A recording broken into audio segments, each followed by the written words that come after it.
परंतु त्यामध्ये काही गोष्टीचा समावेश होता। या माझ्याकडे दोनही JR सरकारचे आहेत। 9 तारखेच्या JR मध्ये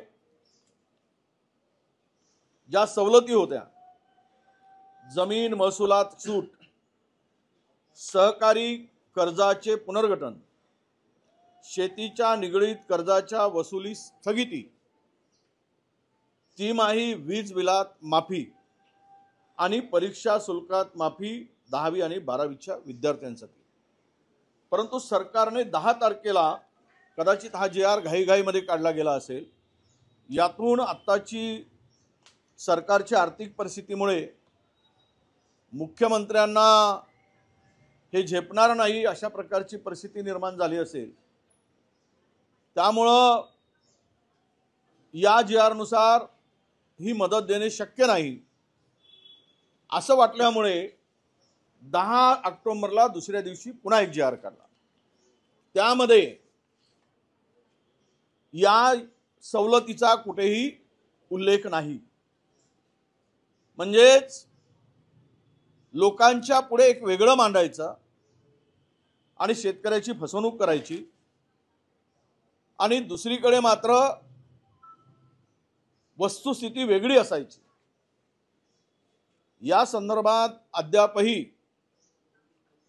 केंद्र सरकारकडे मदतीचा प्रस्ताव NDRFच्या मदतीतून गेला नसल्याची माझ्याकडे माहिती आहे। तो का गेला नाही? कदाचित मुख्यमंत्र्यांच्याकडे जी माहिती उपलब्ध आहे, त्यांच्या सरकारमध्ये जी काही बैठक झाली त्यामध्ये जर 268 तालुक्यापैकी 253 तालुके मी दाखवले तर मी कोणत्या ह्याच्याने सरकारकडे मागणी करू अशी काही चर्चा झाल्याची माहिती आहे। आणि यामुळे संपूर्ण शेतकऱ्यांची फसवणूक होताना दिसते। 3.5 लाख रुपये आम्ही शेतकऱ्याला देऊ म्हटलं, ते 3 वर्षाचा प्रोग्राम आहे खरडून गेलेल्या शेतीसाठी। आता 3 वर्ष शेतकरी खरडून गेलेल्या शेतीची दुरुस्ती करत राहील तर तो खाईल काय आणि जगेल कसा? हे जे काही पॅकेज दिला गेलं, सरकारच्या तिजोरीतून फक्त 6,500 कोटी रुपये जात आहे।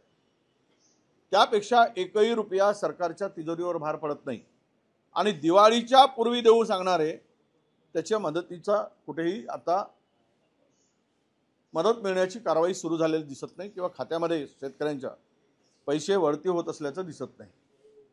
यावरून शेतकऱ्यांची दिवाळी ही काळी दिवाळी म्हणून साजरी करावी लागेल अशा प्रकारची परिस्थिती या सरकारनं शेतकऱ्यावर आणलेली आहे।